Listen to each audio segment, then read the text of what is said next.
last time you went through something like truly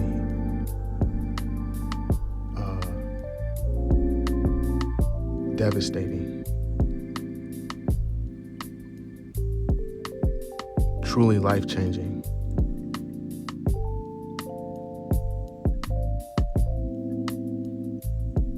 how did you handle it?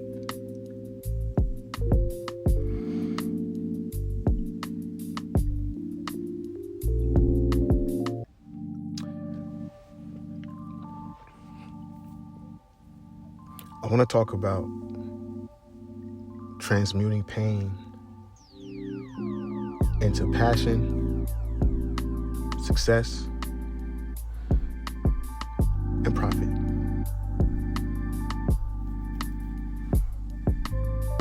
And profit, I mean, that word is interchangeable.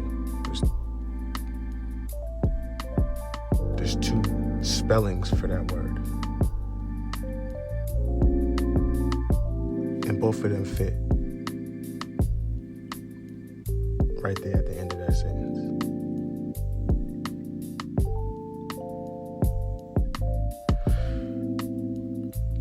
Because some things you can really only like talk about, and you can really only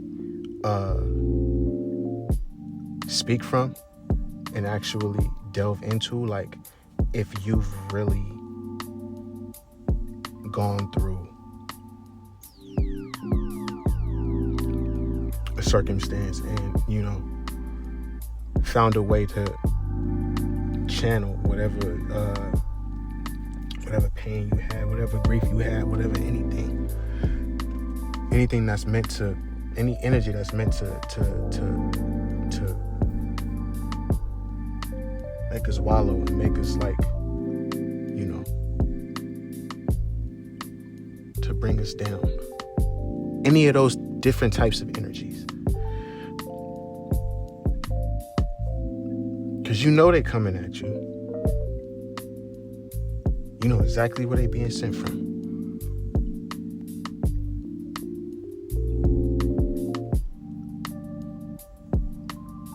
But you on your shit. Cause you know that that deep down, you know, depression, people like to call it, or that deep down, whatever people want to call it. However, you know, they can lie to themselves and say what it is or what it's not. How do you pull yourself up out of all of that? How do you really make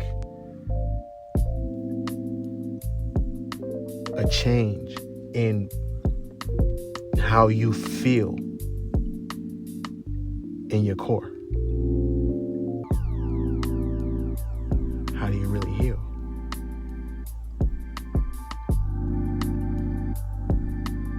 How do you really forgive?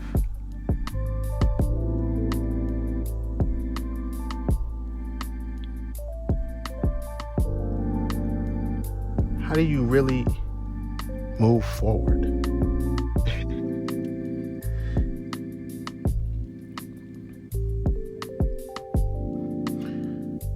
Sometimes you go through devastating things, and, you know, people deal with grief in various ways. Some people take pain and they that's Inglewood. People take pain and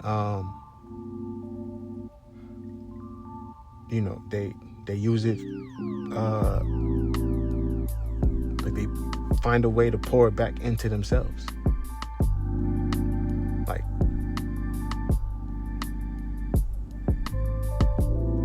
to actually do things that make them happy.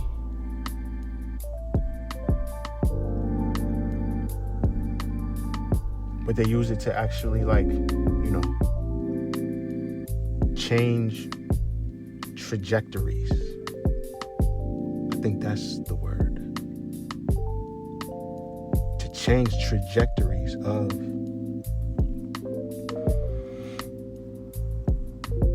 certain life timelines.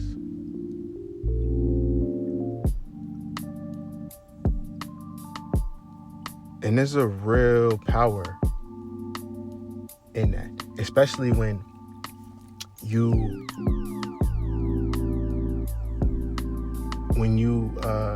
have a sense that what you're doing is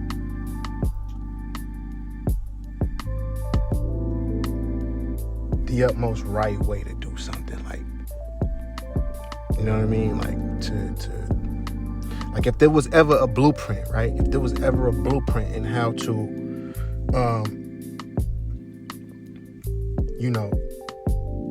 go through something that in some cases could be inconceivable, in a lot of cases could be inconceivable, and to take that feeling and that pain and that angst and to use it, transmute it,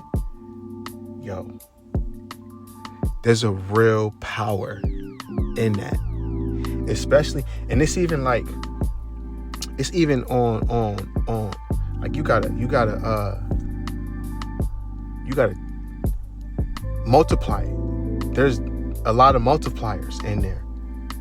It could be, a motherfucker was already like super motivated and super driven in life, right? It could be, somebody might have just, a different way of looking at why they want to be successful and why they want to,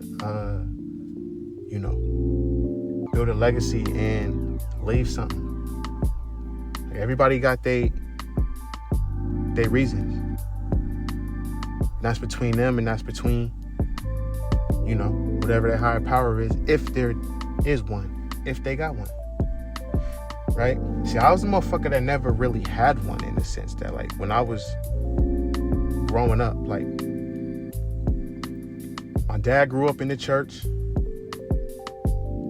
My mom kind of really didn't, you know what I'm saying? It was,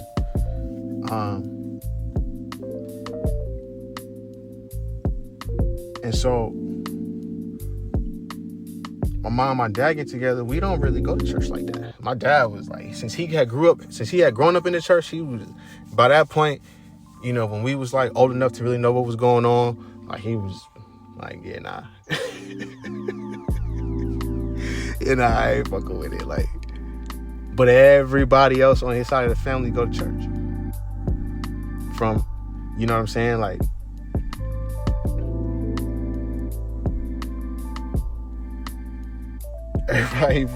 everybody up in New Jersey go to church. All of them.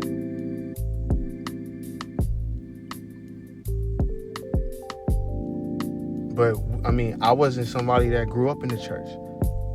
I mean, up until, a certain age, like, probably around like high school, I could count on one hand how many times I had been to church. And it was less than 4. This ain't counting funerals. Funerals don't count. But we know churches be at the funerals too. You could up the score if we talking about that, but we not. I'm talking about like church sermons. Like, you go in, you in that motherfucker for however many services they got. 3 hours, 4 hours. Like, I got family on my dad's side, they go to all the services in the day.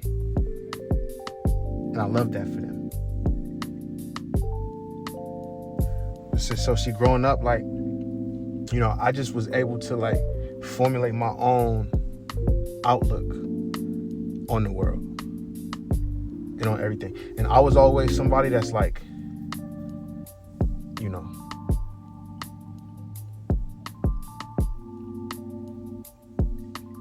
like, I always saw, if we want to call it, we could call it the Bible, I always saw the Bible as like, in a lot of cases, being hypocritical. And I never read the Bible. I never read a single page of the Bible. Any of them. But, you know, if somebody recited a regular, well-known verse, I could probably be like, yeah, I heard that before. Yeah, I know that one.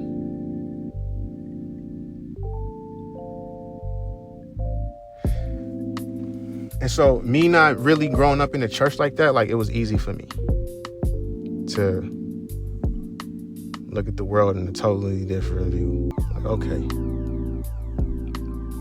this is what the shit is. Like, this is what no rules is. I always had a problem with authority. I never liked being told what to do.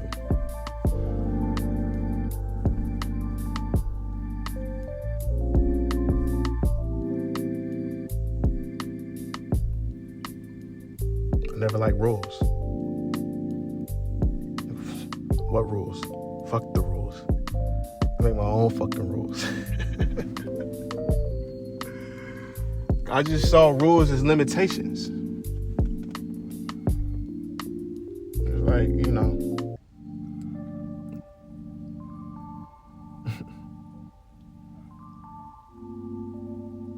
Why put a governor on a Ferrari?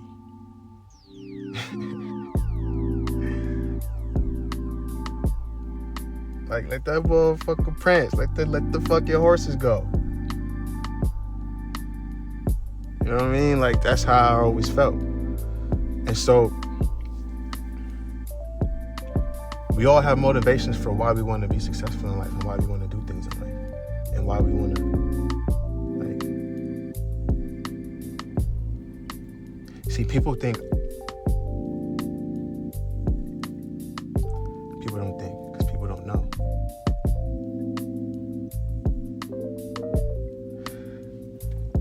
I had an older brother.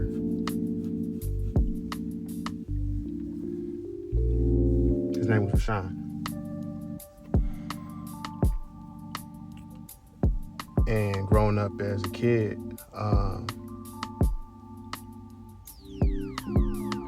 in San Diego, I was the youngest of three. So I had an older sister, and then my brother was the oldest. My brother, he has cerebral palsy. So, you know, he lived in the hospital, children's hospital. And so we would go visit him all the time. Ronald McDonald House, all of that. You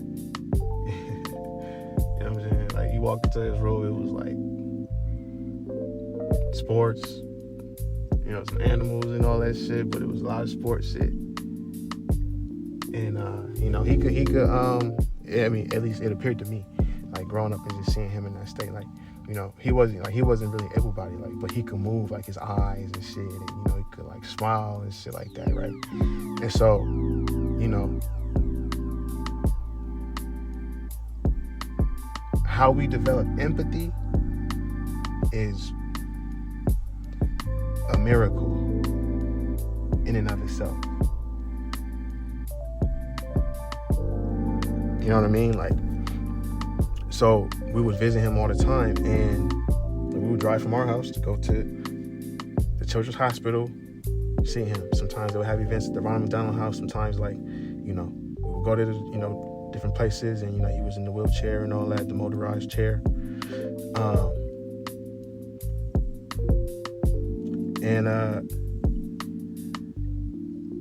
We would just sit in the room. There'd be TV on, and we would just sit in the room with him. We was just talking as a family. Like,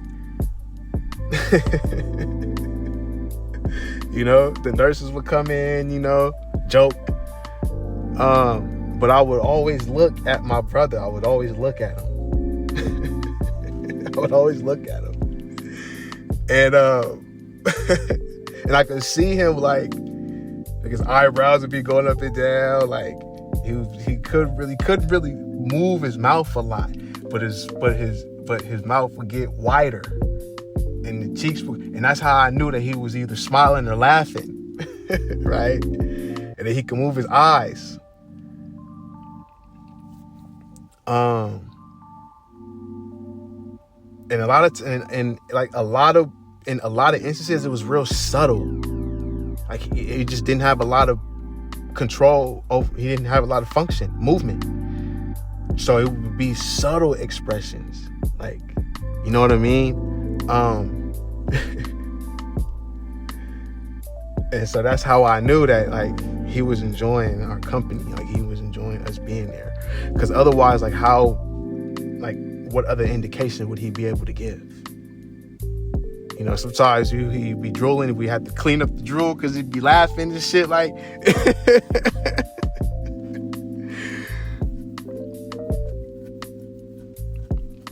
But it was just the best thing. And so, like, I was never, like, early on as a kid, like, I just had this feeling in my soul that I was not just living my life for me.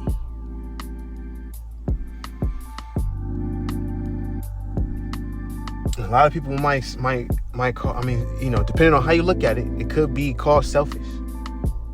Like, that's what the driving factor is. Yeah, it is. Well, it's not about, like, you don't want to do it for you. Yeah, because doing things for other people makes me happy. That's where the, you know, everything is, like, totally connected. Like, I get joy. I get genuine. I feel great when I'm helping people, or when I'm doing something for somebody, or when I'm, like, you know, of service to people. That's why it's always so easy for, you know, colleagues in whatever industry that I haven't spoken to in a long time, years, to hit me, and we just have random. We just have conversations, and by the end of that, you know, we both leave that conversation feeling, like, uplifted. One of us is not feeling like we gave a lot, and the other person, you know, is got their fucking health bar all the way up again.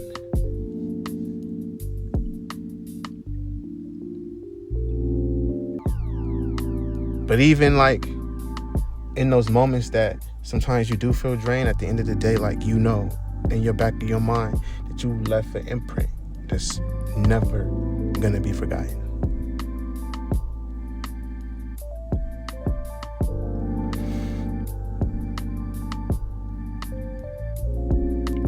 And that's where the real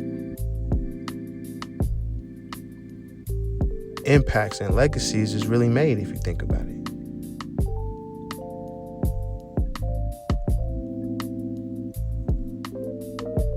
So me living my life for my brother, it just was always at the forefront of my mind. Like, everything that I'm doing in life is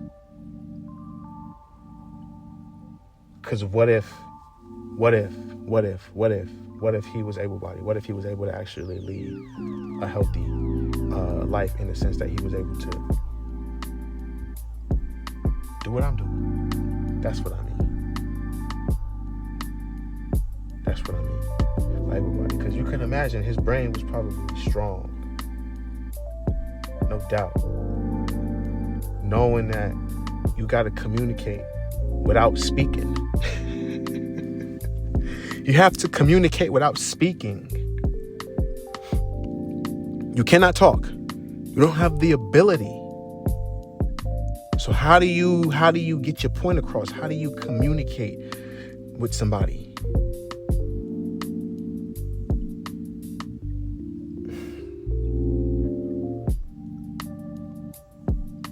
He figured it out.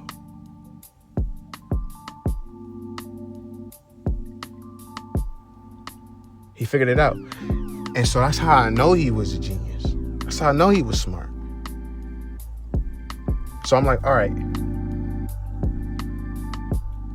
I'm living my life for me, but I'm also living my life for my brother. And that's why I've always been so driven to not only just I always try to do the right thing. I strive and I aim to do the right thing. Like,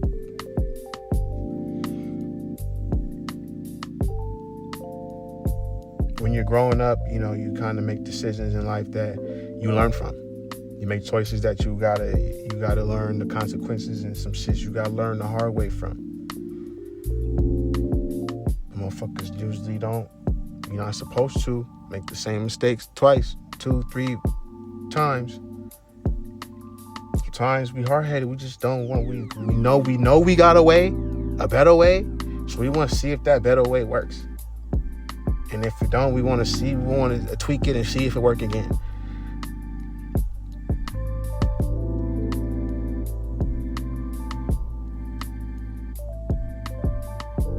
So I've always been in my Ferrari. And by in my Ferrari, I'm saying like I've been in my lane, in my own lane.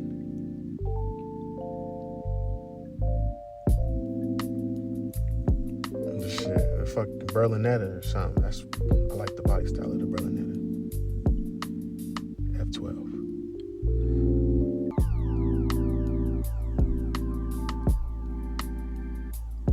So when you transmute in pain into passion, success, and profit, it could be profit, PROPHET, because you learned a lot of shit. You came through the fire.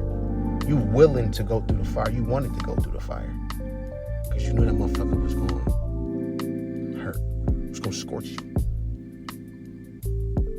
But then whatever motherfucking whatever come out the other side, nigga, that's what you got to build on. And if you build on the motherfucking, you got forged and hardened, but in the most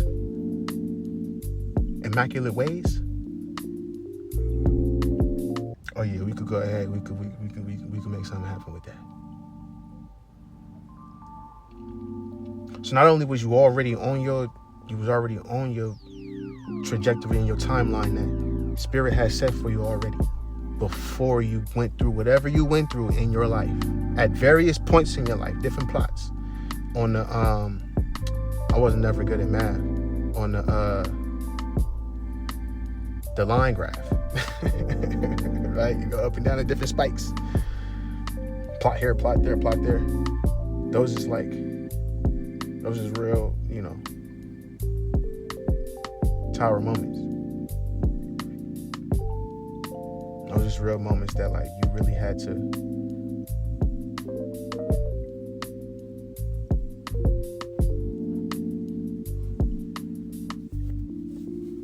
not fold.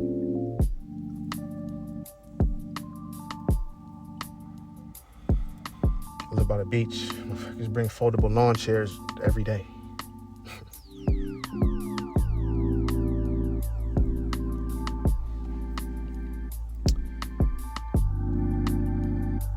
So going through the most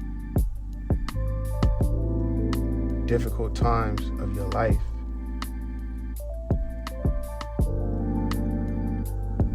it brings something out of you that was already there, but now it's like, all right, kick the fucking bank, fall in. We gotta go get this shit out. Let's get it. It's just what it is. And I could say this like this is like the biggest driving force. That's 3. And that's not even counting the little moments in my life. Like, I had a speech impediment growing up. I used to stutter like a motherfucker, bro. I used to be in class. They was like, oh, you next to read. Oh, shit. I was a great reader. I was a great English, great writer, but I couldn't speak. I wasn't a great speaker.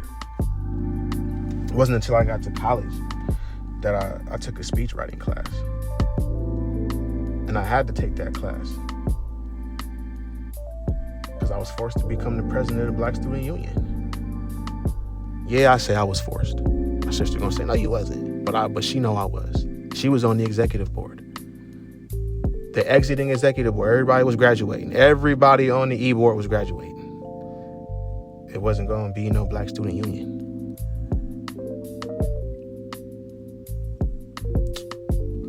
My sister, my biological sister, who was on the E-board, and my other sister. You know how Black people is. We got play cousins, play sisters, all that shit. My play sister, she was the president of Black Student Union.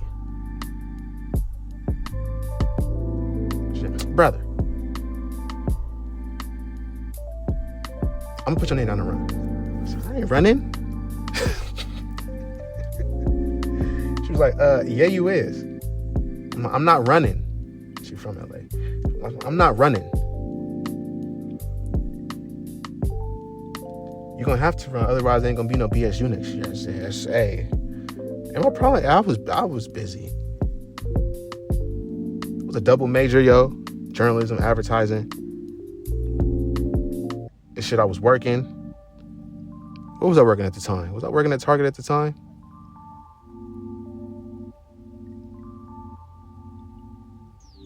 I was working in the photography lab at Target. I was developing motherfucking 35 millimeter film. In the dark room, all that shit. Shit, I had the Kodak dude from the fucking factory on speed dial, because the machines used to. I'm like, yo, we need some new chemicals. I'm putting a new order. I need this ASAP. He's doing 1 hour photo. And the shit you see on the motherfucking cameras, people be finding, yo, I was spring cleaning, I found this camera. Yeah, go ahead and come up off that. I had your pictures back in 45 minutes, motherfucker. I'm gonna ask some questions for your ass. We're gonna get real motherfucking acquainted.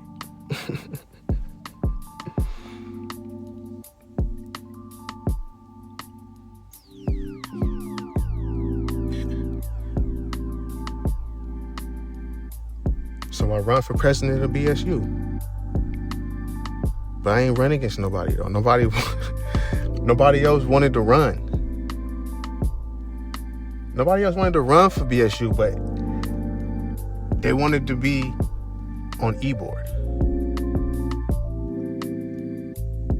So it was a whole election for president. It was one name on president, and it was.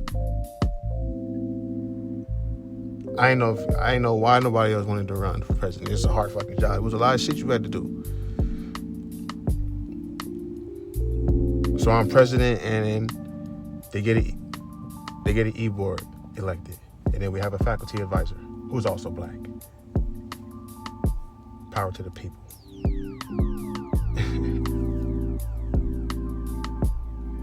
And so I took a speech writing class because I had to.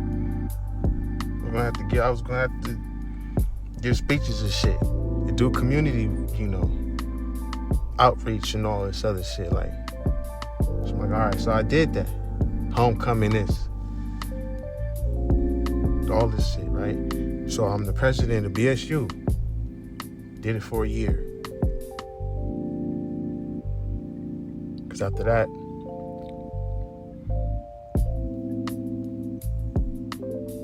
I did 1 year. And then somebody else became president.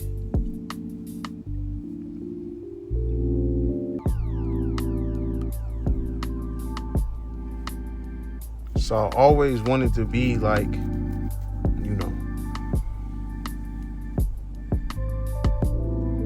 more than what anybody thought I could be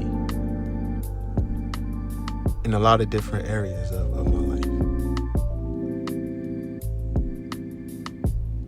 Because I'm like, okay, this is what the blueprint gotta be.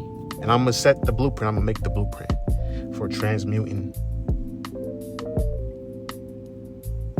any kind of, negative emotion or down emotion or any emotion that's not as positive into something that's like, okay, like this is something that is gonna be like a real you know, a real existential shift in my life.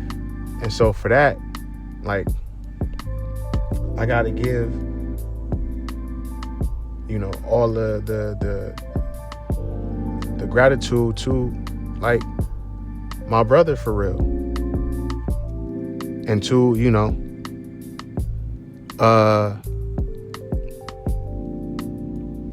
my mom and everybody, like, you know, my sister and everybody, like, my pops, for, like, you know, allowing me to be who I am. Because that's something that's like a different, like, that's a real different type of feeling when it's like, you know,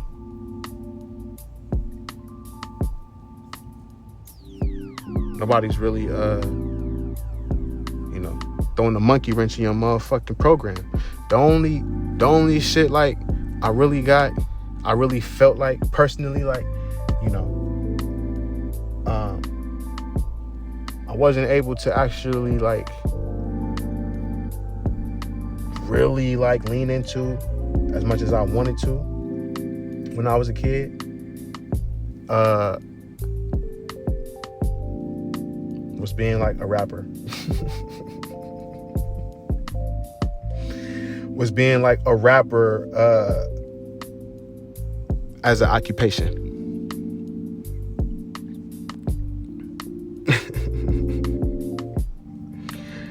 I only had 3 jobs I wanted to be in my lifetime. I wanted to be a basketball player. I wanted to be in the NBA. Of course, we all wanted to fucking be in the league. I wanted to be a firefighter when I was young, like, really young. But that was one of my shits that I wrote down. And I wanted to be a rapper.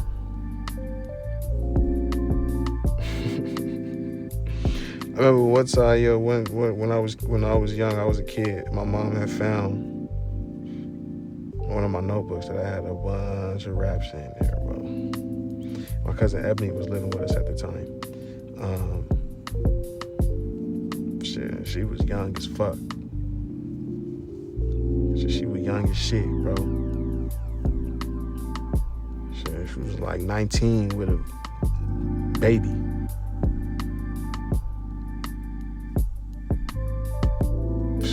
Man, she was living with us, bro, and she moved out after a while, bro. She was like 20, 18, 19, maybe 20.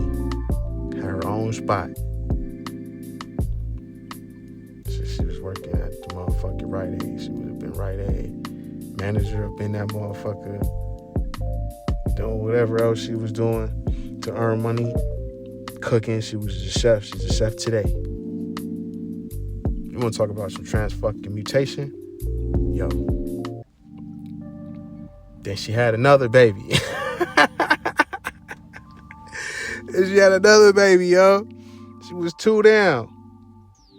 2 baby daddies. But hey, it is what it is. Life is life. And I'm watching this. I'm watching this.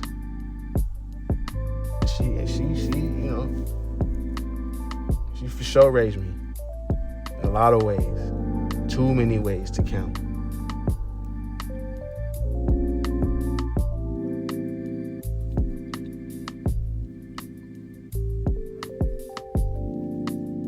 Now she running some of the best kitchens in Los Angeles.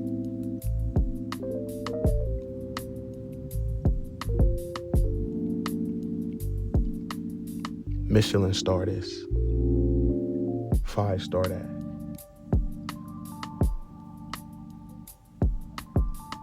Brentwood this. Barton G that.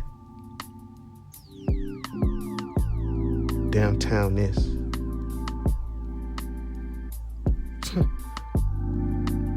North Hollywood that.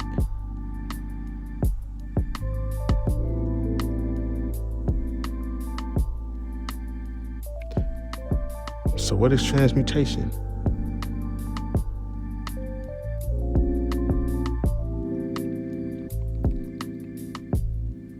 is really alchemizing your energy and harvesting your own power.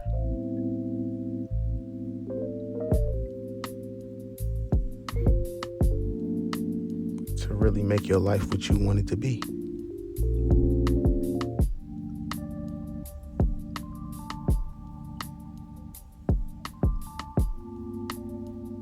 When you go through tough times, it's really about how you handle that shit. That's gonna set you up for whatever happens next.